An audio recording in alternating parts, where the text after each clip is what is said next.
Muling hinirang ang It's Showtime host na si Vice Ganda bilang isa sa top taxpayers ng Quezon City para sa taong 2024. Iginawad ng Bureau of Internal Revenue, BIR, kay Vice ang parangal sa isang mall sa Quezon City, kahapon, March 4, 2025. Sa kanyang talumpati, sinabi ni Vice na tila pagpapatunay itong may nagawa siyang tama sa lipunan. Saad niya, maraming salamat po dito sa pagkilalang ito. Nakakatawa, nakakataba ng puso, nakakakilig pag narinig mo top taxpayer ka. Parang pag sinabing top taxpayer ka, parang may nagawa kang tama para sa bansang ito at mayroon kang naiambag sa bansang ito. Parang pag top taxpayer ka, parang, ay, ang saya kasi bilang Pilipino, sumunod ako sa batas. May nagawa akong tama para sa lipunan natin. Vice Ganda on taxpayers' right to ask where their taxes go. Ayon pa kay Vice, obligasyon ng bawat isa sa atin ang magbayad ng buwis. Kaalinsabay ng obligasyon ng mga mamamayang magbayad ng buwis, obligasyon din ng mga nasa pamahalaan na sagutin ang tanong kung saan napupunta ang ibinabayad na buwis ng taxpayers na kagaya niya. Aniya, magbayad po tayo ng buwis, obligado tayong magbayad ng buwis at dapat natin gawin yun. Howbiz News, Elections 2025, Lifestyle. Hindi showbiz, Pep Alerts, Blind Items, Pepka Love Team, Videos, News Local News, Top Taxpayer Vice Ganda says it's right to ask where our taxes go. Vice Ganda, parang pag sinabing top taxpayer ka parang may nagawa kang tama. By R. Neil C. Cerrito, published 23 hours ago. It's Showtime host Vice Ganda hailed as one of Quezon City's top taxpayers of 2024.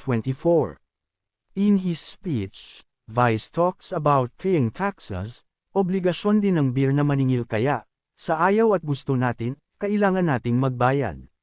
Kasi gagamitin nila yun to uplift the lives of the Filipino people. At pagkatapos nating magbayad ng buwis, tayo naman ang magtatanong, nasaan na po ang ibinayad nating buwis? Photo, S. Courtesy, Vice Ganda on Facebook. Muling hinirang ang It's Showtime host na si Vice Ganda bilang isa sa top taxpayers ng Quezon City para sa taong 2024.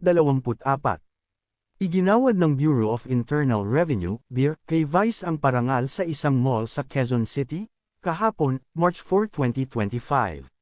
Featured stories, local news. Where is Pernilla Shunao after the Andy Eigenman Filmar Alipayo issue? Local news. Casey Concepcion sends precious gifts with handwritten letters to Mom Sharon Cuneta. Sponsored content. BINI's unreleased track is a love letter to Blooms. Photo PERSECOND, courtesy, Vice Ganda on Facebook. Vice Ganda during the top taxpayers in Quezon City 2024 na awarding ceremony. Advertisement continue reading below. Sa kanyang talumpati, sinabi ni Vice na tila pagpapatunay itong may nagawa siyang tama sa lipunan. Saad niya, maraming salamat po dito sa pagkilalang ito. Nakakatawa, nakakataba ng puso, nakakakilig pag narinig mo top taxpayer ka. Parang pag sinabing top taxpayer ka, parang may nagawa kang tama para sa bansang ito at mayroon kang naiambag sa bansang ito. Parang pag top taxpayer ka, parang, ay, ang saya kasi bilang Pilipino, sumunod ako sa batas. May nagawa akong tama para sa lipunan natin. Read, Vice Ganda reiterates real job of congressmen, senators. Vice Ganda on taxpayers' right to ask where their taxes go. Ayon pa kay Vice, obligasyon ng bawat isa sa atin ang magbayad ng buwis.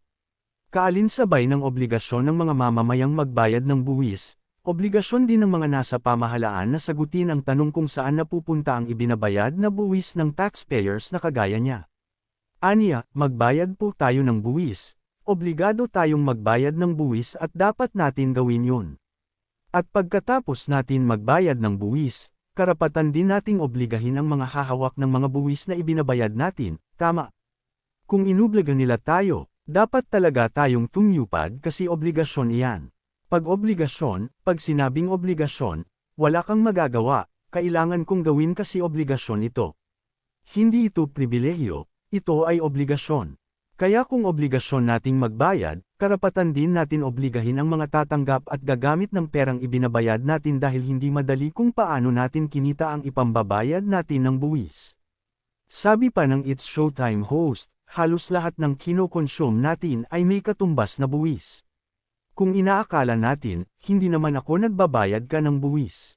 Pag gumagamit ka ng shampoo, nagbabayad ka ng buwis. Pag kumakain naman, nagbabayad ka ng buwis, di ba? Sa bawat kilos natin, nagbabayad tayo ng buwis. Hindi nyo lang alam na nagbabayad ka ng buwis. Paalala niya, obligado tayong magbayad ng buwis at dapat natin gawin yun. At dahil nagbabayad tayo ng buwis, meron tayong karapatan na tanungin din, nasaan yung ibinayad nating buwis? Kasi misyon ng BIR, di ba po, gamitin ang mga pera for nation building and to uplift the lives of the Filipino people. Tama po ba? Tanong pa ni Vice sa mga opisyales ng BIR Quezon City na kasama niya sa entablado. Patuloy ng TV host comedian, yun ang misyon. Kaya tayo kinukunan ng buwis kasi yun ang kanilang misyon. Kaya pagkatapos nating magbayad ng buwis, tatanungin natin, nasaan na po yung quality of life? Nasaan na po yung projects? Nasaan na po yung tulay? Bakit po bumagsak ang tulay sa Isabela? Karapatan po natin yun. Tama po ba? Muli niyang tanong sa BIR officials. Saad naman ni Vice sa mga taong nasa audience, karapatan nating kumuwestiyon at magsalita at view Moses dahil pera po natin ang ginamit doon. Lahat po tayo obligasyon nating magbayad ng buwis dahil tayo rin naman ang makikinabang dyan. At obligasyon din ng BIR na maningil kaya, sa ayaw at gusto natin, kailangan nating magbayad. Kasi gagamitin nila yun to uplift the lives of the Filipino people. At pagkatapos nating magbayad ng buwis, tayo naman ang magtatanong, nasaan na po ang ibinayad nating buwis?